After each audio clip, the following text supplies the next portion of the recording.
Once again, it's good to have everyone here this evening. Glad you could be with us as we continue our studies. The book of Amos. If you'd like to turn to Amos, please, chapter 5. We'll be beginning in just a few moments in verse 21. We are looking at the prophecy that Amos revealed by the inspiration of God, talking to the nation of Israel, the northern tribes, warning them of the coming punishment and that they would go into captivity unless they were willing to correct the errors that they were guilty of, that they had been guilty of idolatry and materialism, spiritually indifferent, and that they were like the nations around them. Rather than living by God's standard above the nations around, they were imitating and being like the nations around them, and God says that they would be punished just as surely as the other nations would be. So that's what we've been studying so far. In the chapters that we are in now, we're looking in particular at the sins that they were guilty of as God describes them. In chapter 5 is what's called a lamentation. He's grieving, God is, over the sins of the people. And some of the sins, some of the things, the problems that are listed is that they had fallen, they will not rise again. Talks about how that when the cities fell, the city of 1,000 would have only 100 left, or if it was 1,000 to begin, 100, it would be 10 left, and so on. Not meant to be statistically accurate, but illustrating the point of great loss. Many people would be slain or go into captivity. Bethel and Gilgal, in particular, were places where idol worship was committed, verse 5, and those cities would fall, so nothing would be left. He talks about how the people were guilty of injustice, as Darrell mentioned in the scripture reading this morning. Instead of having the blessing of justice, they had the bitterness, as though it were of wormwood. Righteousness was not respected, but was as though run into the ground. God talks about how the fact that he was in control, that he would, as he controlled the nature, the stars and so on, he would have the power to bring about the punishment that he said that he would. And then he describes also in verse 10 their hatred of rebuke. They didn't like it when people told them, like Amos was doing, that the things that they were doing were wrong and that they needed to change and correct their conduct. They didn't want to listen to that. And they mistreated the poor, verses 11 and 12, and afflicted the just, took bribes, and so on. And so verses 14 and 15, God again tells them the solution is to correct their lives, correct their conduct. Look for the good, do the good, not the evil, establish justice, overcome these problems that he's been criticizing them for. If they don't, verse 16 and 17, then with punishment. Then verse 18 and 20, where we were at the end of class last time, he told them not to desire a day of the Lord. So let's review that just a little bit. What did he mean by a day of the Lord? What was he talking about when he talked about a day of the Lord? The judgment day. Or it was a day of judgment, a day of punishment where God would bring, as he's been saying, punishment upon the wicked. And yet there was apparently some people in the nation of Israel who wanted a day of the Lord. And so we discussed why there might be some who would desire a day of the Lord and why that was a mistake. Why might some have wanted to see a day of punishment from God? Terry? They didn't think it would be directed at them. They thought it would be directed at their enemies. Okay. So they were glad to have punishment from God on the nations around them because those were their enemies. Those people had mistreated them. And so that was fine with them. What they didn't understand and what God has to clarify to them in the following verses then down through verse 20 that it would not be a pleasant day for them either. If it was a day of punishment, that if they thought they would escape, it would be like escaping from a lion to be met by a bear. In other words, they're not going to escape. They're going to be punished too. It would be a very dark day, he said, no brightness in it, verse 20. So he's continuing his lamentation in verse 21 as he describes there the other further sins. That's where we're at the end of our class last time. Questions, comments anybody has on this lamentation, the things he talks about that they were doing wrong, and his warning to them. Anybody? Okay, let's move on then and do some more reading. Let's go ahead and read the rest of the chapter. Who'd like to read chapter 5, verse 21 through 27 for us, please? Chapter 5, verse 21 through 27. Who'd like to read that for us, please? Darrell, please. I hate I reject your festivals, nor do I delight in your solemn assemblies. Even though you offer up to me burnt offerings and your grain offerings, I will not accept them, and I will not even look at the peace offerings of your fattening. Take away from me the noise of your songs. I will not even listen to the sound of your harps. But let justice roll down like waters, and righteousness like an ever-flowing stream. Did you present me with sacrifices and grain offerings in the wilderness for 40 years, O house of Israel? You also carried along Succoth your king, and Kiun your images, the star of your gods which you made for yourselves. Therefore I will make you go into exile beyond Damascus, says the Lord, whose name is the God of hosts. Okay, so what problem does he introduce there beginning in verse 21, and we'd be on question number 25 now. What problem does he introduce that they had according to verse 21? Or what objection does he have?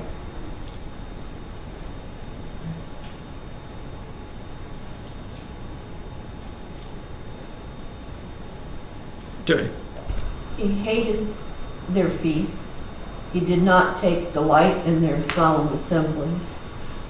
And goes on through the burnt offerings and the grain offerings, that he would not accept them.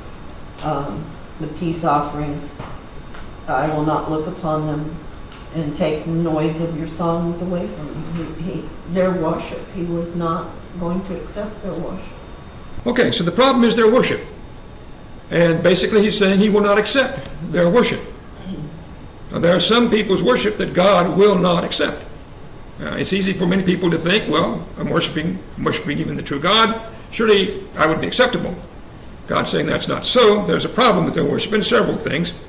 Now he says he hates their feast days and their sacred assemblies, first of all, verse 21. Is he saying that he's against feast days? That he didn't want any sacred assemblies. They shouldn't haven't been doing that. Is that what he's saying? No, I see some heads shaking. So the problem wasn't the fact that they were observing feast days, that he had authorized feast days. He commanded them. They were expected, required, some of them. Okay. How about their burnt offerings and their grain offerings? Verse 22. Was they inherently wrong? Was it inherently objectionable to God for them to offer burnt offerings and grain offerings? No, that wasn't the problem either. So the problem wasn't that they were doing feast days. He'd authorized that, and in the offerings he commanded them, and so on. The songs and so on. We'll talk more about stringed instruments when we get into chapter 6, but even their songs were authorized. The problem wasn't the fact that they were doing these things. So what was the problem? What is it that he's objecting to when he says he won't hear their worship, he won't accept it, he despises it, even though in most of it it's stuff that he told them to do? What's the problem? Debbie? They didn't have repentant hearts. Okay. The problem was, first of all, their attitudes, their hearts, and Debbie mentioned they were impenitent. What were they not repenting of? Idols. All these wrong things that we've been talking about. So the problem wasn't that God didn't want worship. The problem wasn't that this worship that they were offering was unauthorized. The problem was that they weren't living a life of obedience to him. So when they practiced injustice, when they mistreated the poor, when they worshiped idols, and all these other things that we've been talking about that they've been doing, God in essence is saying, I won't accept your worship when you live like that in these other ways. Okay? So I ask you then a question number 26. What are some other passages about worship of God from those who are not obeying him?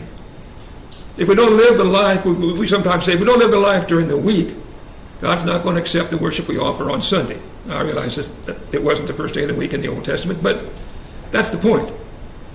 The life wasn't right, so the worship was not acceptable. What are some other passages that teach that idea? Question number 26, please. Anybody? Steve.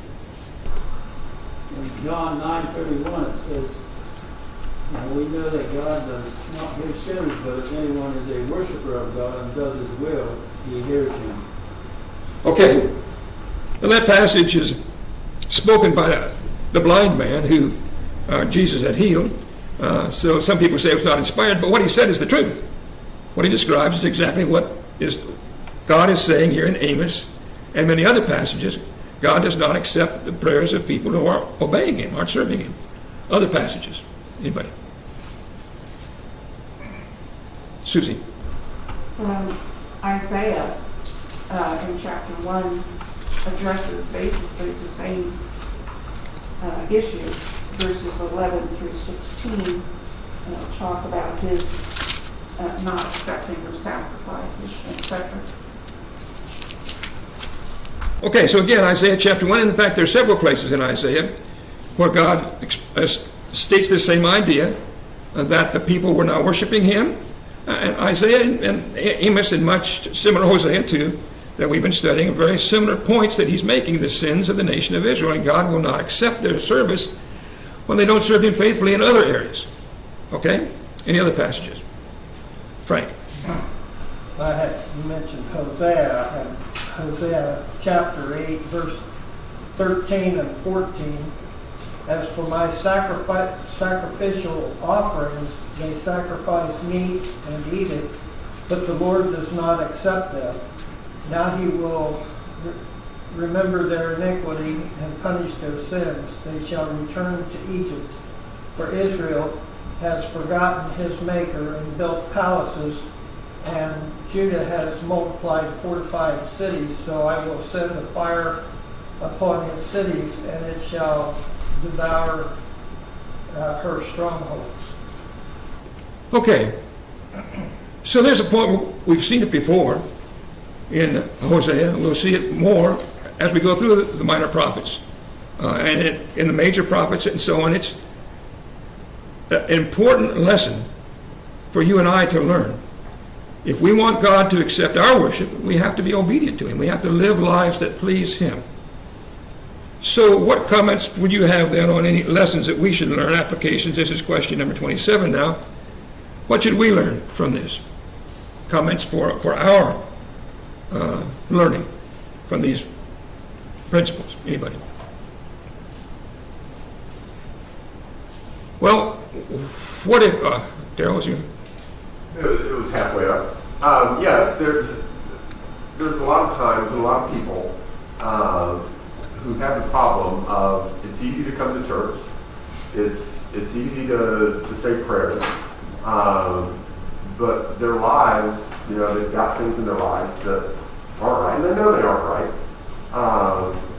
but they find comfort in the fact that, well, I go to church and I pray, but if we're not living right, it's kind of for naught. So it seems to me that the root of the problem, or at least a big part of it that the people of Israel had, was they thought we're the people of God. And God's going to accept us.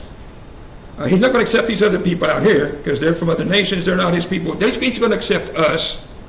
And so if we're doing some things that aren't really what he said, it's going to be okay. He's not going to punish us. We're his people. That seems to me a problem much here in the book of Amos, and it's in the New Testament too. A lot of the people there seem to have the same idea the Jews did. And it seems to me that it's easy for those of us in the Lord's church, if we're not careful, to make the same mistake. People think, well, I believe in Jesus, so it really doesn't make that much difference whether or not how I'm living during the week. God, he's not going to punish me. I'm one of his people. And even those, maybe I've been baptized, and so I'm going to be okay. And we need to learn the lesson. Yes, we need to be believers, we need to be baptized, but there needs to be a commitment to it, to live a kind of life, to please God. And if we don't live that life, God is not only going to be upset with us for the fact we're not living the life, he won't even accept the things we try to do to worship him. Worship can actually anger God. It can upset God when people worship him if we're not living the life that he wants us to live. Okay, other comments or lessons through verse 24. Terry. In Jeremiah chapter 7, he clearly identifies that he will not accept this kind of sinful life, and still you come before me. And in verse 12 he says, "Go now to my place that was in Shiloh, where I made my name dwell at first, and see what I did to it because of the evil of my people Israel."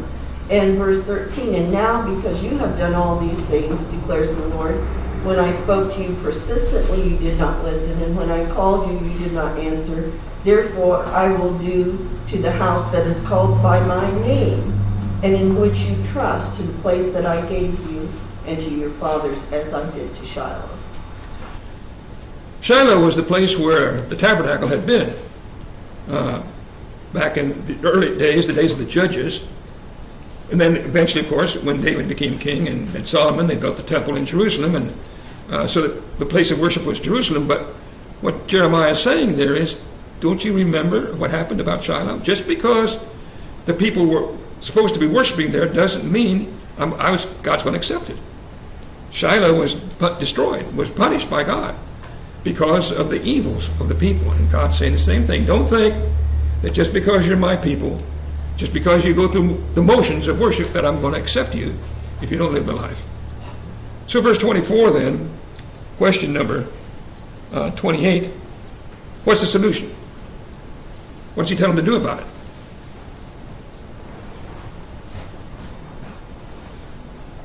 Frank. Well, justice and righteousness must be free-flowing.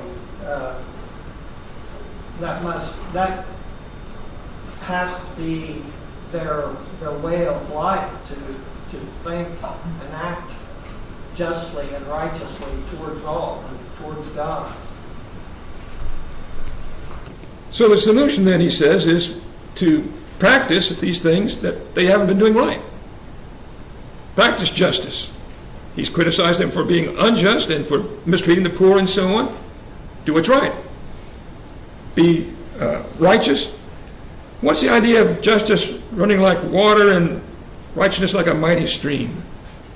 What do you picture when you read that, Debbie? You don't show partiality. You actually do what you say you're going to do, and you're fair, and you do the right thing regardless. Okay. Other comments, Susie? I think of running down like water is overflowing, like a waterfall, that it's so abundant that it just overflows or flows over everyone and everything. And the mighty stream is the force of it. Okay, that's what I picture too. I picture a river, and it goes over a waterfall, the Niagara or whatever, and it just keeps going. It's not like, like a few raindrops here and there, little hit and miss. It's just continual, and it just overflows, and just like that river just keeps going, and it's in other words, it's the characteristic of your life. It's a part of you, not just something you do every now and then. This is the way you are. You are just and you are righteous. You're living a godly life. It just flows from you because that's your nature, that's your character. And that's what I believe he's trying to tell us here. That's what's going to take to solve this problem, and it's going to take the same thing for you and me if we want God to accept our worship and accept us as his true people. Okay, other comments, discussion 224. All right. Now then, he asked them in verse 25 about their worship in the wilderness. While they were in the wilderness for 40 years, he asked, did they worship him then? And what's the answer? Question number 29 now. What's the answer? Did they worship him? Offer sacrifices and so on in the wilderness for 40 years? Did he? Did they? No. Sure they did. Of course they did. They worshiped. They offered sacrifices throughout that whole period. So what's the point? Was he pleased with them? What's the lesson he's trying to teach him? Susie? Debbie? They also had their idols and their other altars. Okay. So point he's trying to get them to understand is, remember those 40 years in the wilderness? You worshipped me then too, didn't you? But I didn't accept your worship. I believe that's the point he's making. Just because you were going through, you're offering sacrifices doesn't mean that you're pleasing to me. There's more to it than that. And you should have remembered that you wandered in the wilderness for 40 years because of your disobedience. And you couldn't enter the promised land because of your disobedience. So just because you offered sacrifices doesn't mean I'm going to accept you. It doesn't mean that you're not going to suffer punishment for doing wrong. And the same thing, I think, is what he's saying now here. Because, verse 26, as Debbie pointed out, he says, you also carried a Sikkoth and Kian, or however you pronounce those names, idols. Now I ask you, question number, let's see.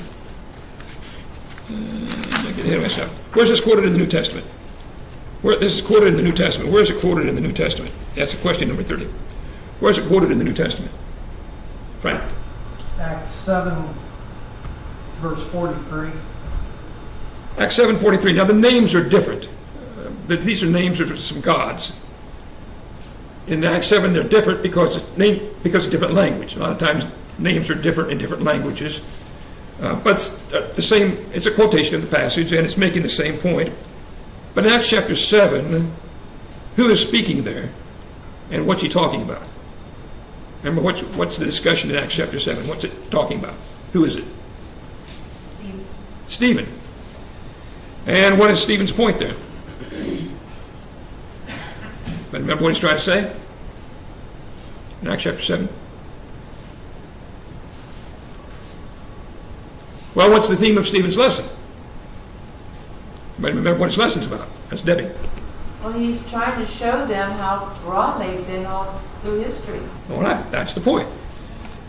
What Stephen did is go through the history of the people of Israel and show how that, yes, they came out of slavery in Egypt, God brought them, but they continued to do wrong, including worship idols, even as they were traveling as they were moving through the wilderness. He's saying, you worshiped idols. I just gave you the law. In fact, as Moses was up getting the law, what did the people do? Golden calf. Worship the golden calf. So all the way through their history, they had been rebellious. They had, from time to time, worshipped idols. And so he's saying, you carried these gods with you, the star of your gods, gods that you made for yourselves. In other words, idols. So you apparently thought you could be okay with me, but it wasn't okay. So I didn't accept it then, and I'm not going to accept it now. Don't think that you can be acceptable to me without obeying me. I believe that's the point he's making in verses 28 and 29 from their own history. And that's where Stephen was going with his sermon. And ultimately he said, God sent you prophets, you didn't listen, you killed him, now you've killed the Son of God. And what did they do to Stephen for it? Killed him. Okay? So this has been a problem for the people throughout their history. And the lesson is, God's not going to accept it if you don't do what he says. Same lesson for us. Okay? Susie? Am I correct in thinking that some of these idols that they worship were like heavenly bodies, stars, and things like that, and then which they call a god, or the hosts of heaven, but then in verse 27, all these things God says the Lord, whose name is the God of hosts, you're trying to worship these hosts, but I'm the God of these hosts. Okay, some commentators say that this is going back to the worship of heavenly bodies. There's more to it than that, though, I might add. Last part of verse 26, he said, gods that you made for yourselves. So there was all kinds of different gods that they worshipped. Some that were idols that they'd made for themselves. Some were going back to even in Egypt. They worshipped the sun and so forth. So this is common in idolatry. Different kinds of idols. The people were guilty of it. And so he's saying the consequence, verse 27, you're going to be sent beyond Damascus, which would be where? Where were they going to go? Assyria. okay, beyond Damascus. So that's the consequence. They're going to suffer, despite the fact that they've been his people. He's not going to accept them if they don't live the life of justice and righteousness that he requires. Anything else on chapter 5, anybody? Other comments or discussion, questions? All right, let's move now into chapter 6. And he begins chapter 6 with his statement, "Woe to you who are at ease in Zion." And that's often viewed as kind of a statement of the theme of the book of Amos. Those who are at ease in Zion. So let's read some of the material and then we'll discuss it some more. Who'd like to read chapter 6, verses 1 through 6? Chapter 6, verses 1 through 6. Bill, please. Woe to you who are at ease in Zion, and trust in Mount Samaria, noble persons in the chief nations to whom the house of Israel comes. Go over to Calneh and see, and from there go to Hamath the great, then go down to Gath of the Philistines. Are you better than these kingdoms, or their territory greater than your territory? Woe to you who put far off the day of doom, who cause a seat of violence to come near, who lie in beds of ivory, stretch out on your couches, keep lambs from the flock, and calves from the midst of the stall, who sing idly to the sound of stringed instruments, and invent for yourselves musical instruments like David, who drank wine from bowls and anointed himself with the best ointments, but are not grieved for the afflictions of Joseph. All right. Woe to you who are at ease in Zion and trust in Mount Samaria. Now, of course, we know what we're talking about here. Zion refers to what? Zion is Jerusalem. And Samaria was the capital of the northern tribe. So this is basically the capitals of the south, the capital of the north. So the woe upon those who are at ease in these places. Now, in particular, he mentions, and of course, remember, it's symbolic. It's not just those cities, but they represent the people in general. Okay? Notable persons in the chief nations in whom the house of Israel comes, or to whom the house of Israel comes. What's he mean by that? What is he talking about when he talks about the notable persons and the house of Israel comes to them? Who are these people? Not names, but Steve? Leaders of Israel. Right, these are the leaders. Okay, that would be the civil leaders, the rulers. They would be maybe the wealthy people, the influential people, the priests, the teachers, and so on. These were the people who were supposed to be leading them to do right. The people would go to them for leadership, but instead, we'll see that they weren't leading them right. They were leading them into materialism, emphasis on material things, rather than service to God. Woe to them, and woe then to those who would follow those kinds of people. So he says, go over to Calneh, I'm not sure I pronounce all these right, and see Hamath and Gath of the Philistines. So some places, again, for us to consider. Not a big, the location's not that important, but here you see them, I hope, on the screen. Hamath was way up in the northern even from Syria. Gath was clear pretty much in the southwest from Jerusalem. I don't know where the Calneh was. First I could tell we're not sure where that was. But what's the point? What's he saying?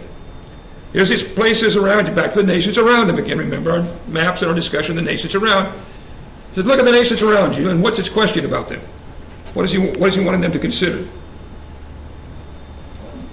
they stronger than these cities? Okay, are you better than them? Basically, he's asking, are you better than those kingdoms? Are you stronger? Are you more powerful than them? And what's the application? What's he wanting them to consider then? Frank? Well, God will judge those people, the people of Judah and Israel, the same as he would judge other nations that are living wickedly. He's not going to be partial just because he brought them up out of Egypt and blessed them in so many ways through the years. Because of their evil, he was going to judge them too. All right. So we're back to the point we made in the first couple of chapters. You look at the nations around you, you know they're evil. You know God's going to punish them, and that's okay with you if he punishes them. But the thing is, you're no better than they are. Are you better than them? No. Is there something about you why God should not punish you like he's going to punish them and like you expect him to punish them? And the answer is no. No, there's no difference. God is going to punish them all for the same reasons, because they're guilty of the same kind of sins. Okay? Comments on the first couple of verses? Okay, and so the lesson to you and me is, same thing we've seen again and again. When we live like the world, God's going to punish us like the world. If you want God's blessing, not his punishment, you have to live the life. You can't just say, well, I'm God's people. I'm one of his people. No, you have to live the life if you want his blessing. Okay?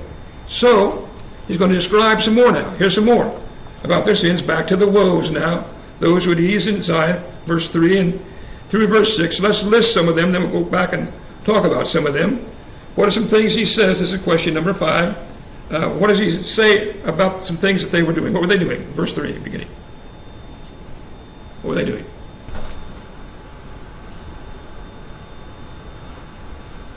Right. Which verse? Beginning of verse 3. 3? Yes. They were violent. They were practicing so much violence against their brethren. Okay. So they put off the day of doom and caused the seed of violence to come near. What else?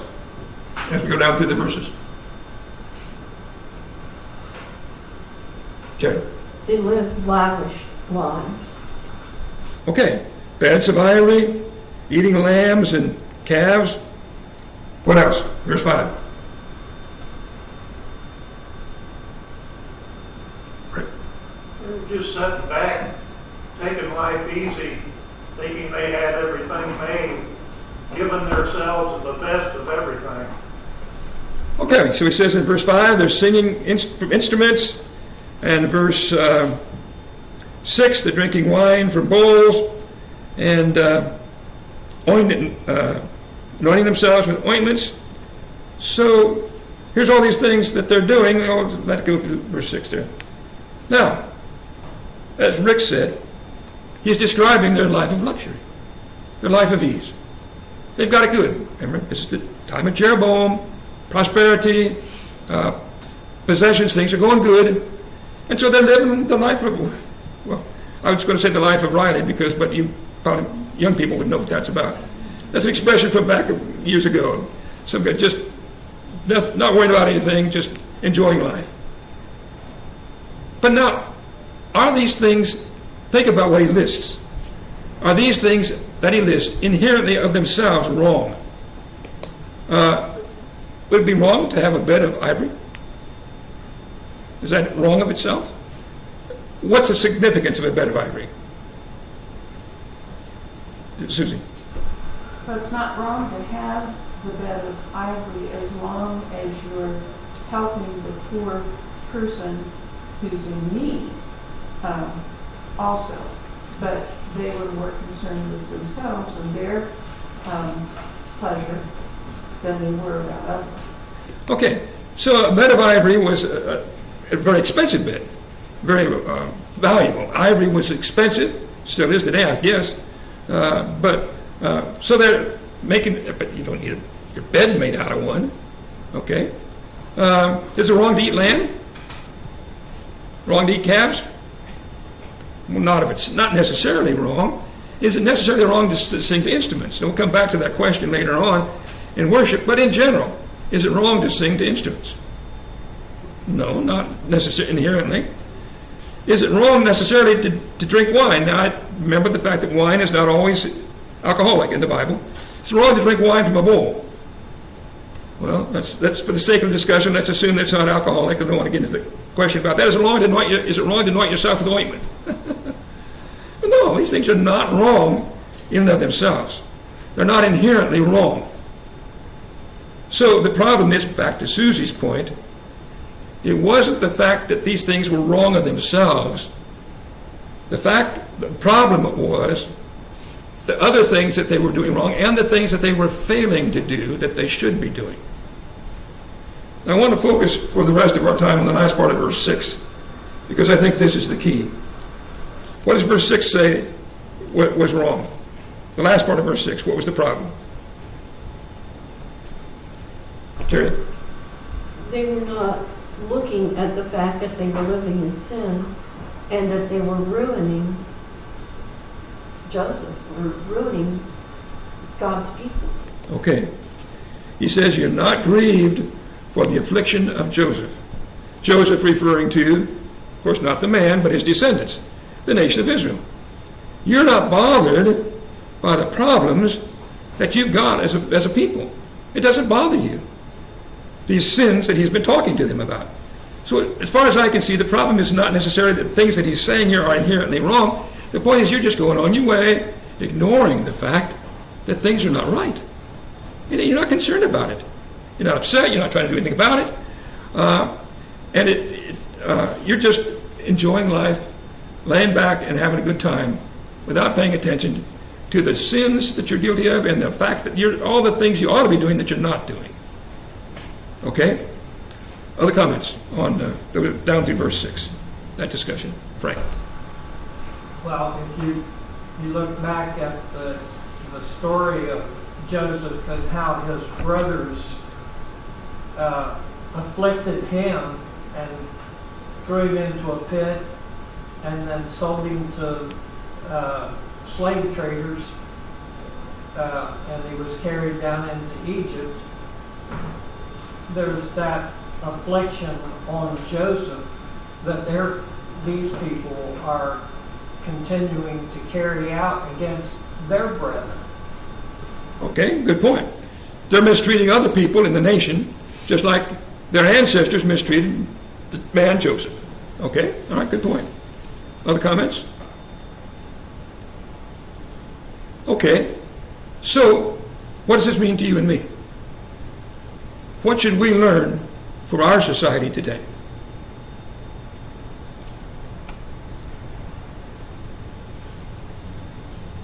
Daryl? What I see in these words is a people who is very materialistic, very concerned with having all the best things. If we put this in modern terms, I don't know that beds of ivory are popular, but you've got the beautiful mahogany bed with the canopy. You've got this beautiful furniture that you just lounge on throughout the day. You've got your music and the best forms of technology to play your music, and you're just concerned with all these worldly things, but not so much about spiritual things. Okay. And, that's the problem. Okay, so it's the materialism. It's the emphasis on physical enjoyment and material possessions without being concerned about your service to God. That's the problem. And you're not bothered by the fact of where this is going. It doesn't trouble you that the nation is going down the drain because of the things you're doing. And so as we close the lesson, I would like for you to think about what does that mean about our society? Are you troubled about where our society is going? Or are you just going along, living life, enjoying the pleasure? And it's not wrong to enjoy some things. I tried to emphasize that. And Joe made that point in some of his lessons recently. It's not wrong to enjoy some of the pleasant things of life. That isn't the point.